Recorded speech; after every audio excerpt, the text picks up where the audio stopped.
त्राटक की ज्योति उन सभी संभावनाओं को मूर्त रूप दे देती है जो मनुष्य के मन के अंधकार में छुपी होती है। स्वामी विवेकानंद जिस एक साधना का नियमित अभ्यास करते थे वो त्राटक ही थी। केवल विवेकानंद ही नहीं बल्कि अनेक महान विभूतियों ने इसी साधना को जीवन भर अपनाया। लेकिन त्राटक वास्तव में क्या है और समय के साथ इसे किस रूप में ढाला गया है, ये जानना आवश्यक है। इसमें कोई संदेह नहीं कि आज त्राटक अपने मूल स्वरूप में नहीं रहा। इस वीडियो में आप न सिर्फ ये जानेंगे कि त्राटक अभ्यास का वास्तविक स्वरूप क्या है, बल्कि मैं आपको 3 चरणों वाले एक ऐसे अभ्यास से परिचित कराऊंगा जिससे आप अपने विचारों को साकार कर सकते हैं। पतंजलि ने अपने योग सूत्रों में कहा है कि जब मन किसी एक विचार पर स्थिर हो जाता है और दृष्टि अविचल रहती है तो भीतर एक ऐसी ऊर्जा जम लेती है जो विचार को कल्पना से वास्तविकता में परिवर्तित कर देती है। वैज्ञानिक इस प्रक्रिया को क्वांटम सुपरपोजिशन कहते हैं, जिसमें कोई क्वांटम ऑब्जेक्ट अपनी अनगिनत संभावनाओं वाली तरंग अवस्था से एक निश्चित कणीय अवस्था में तब परिवर्तित होता है जब कोई उसे देखता है। अगर हम अपने आसपास नजर डालें तो पाएंगे कि हर वस्तु जिसे इंसान ने निर्मित किया है पहले केवल एक विचार के रूप में उसके मस्तिष्क के किसी कोने में एक तरंग के रूप में ही विद्यमान थी। लेकिन जैसे ही वो व्यक्ति अपने विचार, उस आइडिया या उस संकल्प पर अपनी चेतना केंद्रित करता है, वो विचार उसकी कल्पना की अनंत संभावनाओं वाले आयाम से वास्तविकता में उतरने लगता है। जल्द ही कुछ समय बाद वो विचार भौतिक स्वरूप में साकार हो जाता है। यही प्रक्रिया लॉ ऑफ अट्रैक्शन या मैनिफेस्टेशन के नाम से जानी जाती है, जिसका वर्णन विभिन्न ग्रंथों और पुस्तकों में मिलता है। परंतु ये जानकर आपको आश्चर्य होगा कि तंत्र इस सिद्धांत से भी कहीं आगे है। तंत्र इस ब्रह्मांड को परमात्मा के एक विशाल मस्तिष्क के रूप में देखता है, जिसमें इच्छाओं और संकल्पों को साकार करने के लिए तरंगों का निर्माण किया जा सकता है। 1935 में ऑस्ट्रेलियन भौतिकविद एडविन सडिंग के एक प्रसिद्ध थॉट एक्सपेरिमेंट ने यह संभावना जताई कि मैनिफेस्टेशन वास्तव में एक वास्तविक घटना हो सकती है। उन्होंने कहा कि क्वांटम दुनिया में किसी पदार्थ का द्वैत स्वभाव दिखाना ठीक वैसा ही है जैसे कि जब कोई सिक्का उछाले और वो हथेलियों में बंद हो, तब तक वो दोनों अवस्थाओं हेड्स और टेल्स में एक साथ होता है। लेकिन जैसे ही सिक्का खोला जाता है वो किसी एक अवस्था में स्वयं को प्रकट करता है। श्रोडिंगर का ये विचार प्रयोग, जो मूल रूप से एक बिल्ली पर किया गया था, अब वैज्ञानिकों को तंत्र और योगशास्त्र की प्राचीन विधियों से जोड़ रहा है। वैज्ञानिक अब इस संभावना पर विचार कर रहे हैं कि या तो सिक्के का आकार इतना छोटा कर दिया जाए कि वो एक क्वांटम कण जितना हो जाए, या फिर हम स्वयं को इतना विशाल बना लें कि हमारा मस्तिष्क किसी पूरी आकाशगंगा जितना हो जाए। ऐसे में सिक्का वही परिणाम देगा जिसकी हम अपेक्षा रखते हैं। जब कोई वस्तु इतनी सूक्ष्म हो जाती है कि वो तरंग रूप में ऑब्जर्वर की चेतना को प्रभावित कर सके, तो उसे किसी भी आकार में ढालना संभव हो जाता है। यही कारण है कि तंत्र के सूक्ष्म स्तर पर व्यक्ति अपनी चेतना से पदार्थ की वास्तविकता को प्रभावित कर सकता है। सनातन धर्म की कथाओं में भी ऐसी ही अवधारणा मिलती है। योगशास्त्र के अनुसार हर वास्तविकता का एक विष्णु होता है और ब्रह्मा, जो उस विष्णु के मस्तिष्क में स्थित होता है, वही ब्रह्मांड कहलाता है। ये भी संभव है कि जिस आकाश गंगा में हम जीवन जी रहे हैं वो केवल विष्णु के मस्तिष्क का एक विचार हो, जो जैसे ही एक विचार से दूसरे विचार में स्थानांतरित होगा, ये पूरी सृष्टि विलुप्त हो जाएगी। हालांकि कोई ये सोच सकता है कि यदि हमारा जीवन किसी के विचार में होता तो ये कब का समाप्त हो जाना चाहिए था। लेकिन ब्रह्मांड के समय चक्र के संदर्भ में कुछ अरब वर्षों का समय मात्र एक पल जैसा है। अब सवाल ये उठता है कि क्या ये सचमुच संभव है? क्या ये मान लेना कि हम किसी उच्चतर चेतना का हिस्सा है हमारे जीवन को निरर्थक बना देगा? लेकिन क्या हो अगर मैं कहूं कि वही परमात्मा हम स्वयं हैं?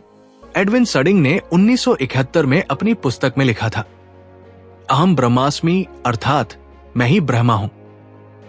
यह सुनना अजीब लग सकता है, परंतु उपनिषदों ने हजारों वर्षों पहले यह सत्य उद्घाटित कर दिया था। व्यक्तिगत आत्मा को ब्रह्मांडीय चेतना से जोड़ने का ये ज्ञान ही मानवता का सबसे गहरा सत्य है। योगियों ने इस ब्रह्मा की उपस्थिति को बहुत पहले ही पहचान लिया था, जिसे ब्रह्मा पदार्थ यानी चेतना कहा गया है। वे ये भी समझ गए थे कि जब तक व्यक्ति अपनी चेतना को जागृत नहीं करता, तब तक उसका जीवन केवल संयोग मात्र रहता है। अब कुछ लोग इस चेतना की कल्पना किसी ईश्वर या देवता के रूप में करेंगे, जबकि कुछ इसे किसी शक्ति या ऊर्जा के रूप में देखेंगे। लेकिन ब्रह्मा किसी भी रूप और नाम से परे है। पहला चरण, अपनी चेतना को जागृत करें। एक शांत और मंद रोशनी वाले कमरे में बैठें। एक दीपक या मोमबत्ती जलाएं।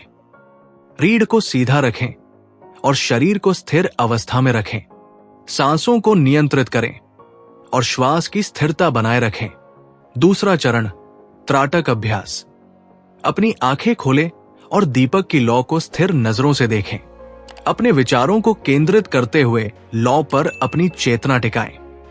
त्राटक का अर्थ है किसी एक वस्तु पर एकटक दृष्टि बनाए रखना और उसमें पूरी तरह से जागरूक रहना।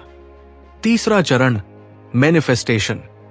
अपने लक्ष्य को स्पष्ट रूप से परिभाषित करें और उसे लिखकर अपने सामने रखें। त्राटक के माध्यम से उस लक्ष्य को साकार होते हुए देखें। इस प्रक्रिया को निरंतर 20 से 30 मिनट तक करें और उच्चतम परिणामों के लिए इसे दिन में 2 से 3 बार दोहराएं। इस साधना से न केवल आपकी चेतना जागृत होगी, बल्कि आपके विचार भी वास्तविकता में साकार होने लगेंगे। ये त्राटक अभ्यास आपके भीतर उस ऊर्जा को जन्म देगा जो आपको आपकी इच्छाओं तक पहुंचा सके। त्राटक साधना का महत्व और इसे कैसे अपनाएं। त्राटक केवल आंखों को एक जगह स्थिर रखने की साधना नहीं है, बल्कि ये उस अवस्था में जाने का एक मार्ग है जहां विचार और चेतना का मिलन होता है। इस अवस्था में प्रवेश करते ही व्यक्ति अपने भीतर ऐसी ऊर्जा को महसूस करता है जो उसके विचारों को भौतिक रूप में प्रकट करने की क्षमता रखती है। त्राटक साधना का उद्देश्य केवल लौ को देखना नहीं है, बल्कि उस लौ के माध्यम से अपने विचारों को एक निश्चित दिशा में केंद्रित करना है।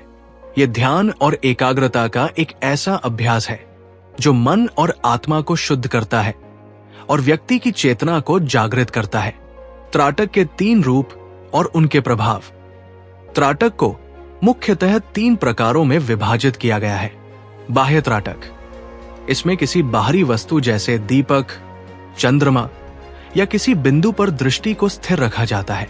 आंतरिक त्राटक, इसमें किसी विचार, कल्पना या स्मृति को भीतर ही भीतर देखा जाता है, जिससे चेतना का विस्तार होता है। अमूर्त त्राटक, इसमें किसी भी रूप या विचार से परे सिर्फ शून्यता या ब्रह्मा को महसूस किया जाता है, जो चेतना के उच्चतम स्तर तक पहुंचने का मार्ग है। त्राटक और मस्तिष्क का संबंध। त्राटक साधना का गहरा संबंध मस्तिष्क के पीनियल ग्लैंड से होता है, जिसे आज्ञा चक्र या तीसरी आंख भी कहा जाता है। जब व्यक्ति त्राटक करता है और अपनी चेतना को इस बिंदु पर केंद्रित करता है, तो पीनियल ग्लैंड सक्रिय हो जाता है और शरीर में मेलाटोनिन और DMT जैसे हार्मोन का स्राव होता है। ये रसायन व्यक्ति की चेतना को उच्चतर स्तर पर ले जाते हैं और उसे गहन अनुभूतियों का अनुभव कराते हैं। सांसों और त्राटक का संबंध। त्राटक अभ्यास में सांसों का बहुत महत्वपूर्ण स्थान है। जब व्यक्ति अपनी सांसों को नियंत्रित करता है और उन्हें आज्ञा चक्र तक ले जाता है, तो वो उस अवस्था में प्रवेश करता है जहां विचार वास्तविकता में परिवर्तित होने लगते हैं। सांसों को नियंत्रित करने के 3 चरण हैं। अध्वनि, सांस को मूलाधार से नाभि तक ले जाना। उध्वनि, नाभि से हृदय तक ले जाना। मध्वनि, हृदय से आज्ञा चक्र तक ले जाना। जब यह प्रक्रिया लयबद्ध हो जाती है, तो व्यक्ति ओम के माध्यम से अपनी चेतना को जागृत कर सकता है। इस प्रक्रिया को कम से कम 108 बार दोहराना चाहिए, ताकि मन और मस्तिष्क पूरी तरह से साधना में लयबद्ध हो जाएं। दूसरा चरण, त्राटक की वास्तविक प्रक्रिया। अब जब आप अपनी सांसों को नियंत्रित कर चुके हैं और आपका ध्यान आज्ञा चक्र पर केंद्रित हो चुका है, तो अपनी आंखें धीरे धीरे खोलें और दीपक की लौ पर एक टक नजर टिकाएं। इस दौरान अपने मन को पूर्णतया शांत रखें और विचारों को आने जाने दें, लेकिन खुद को उन विचारों से जोड़े नहीं।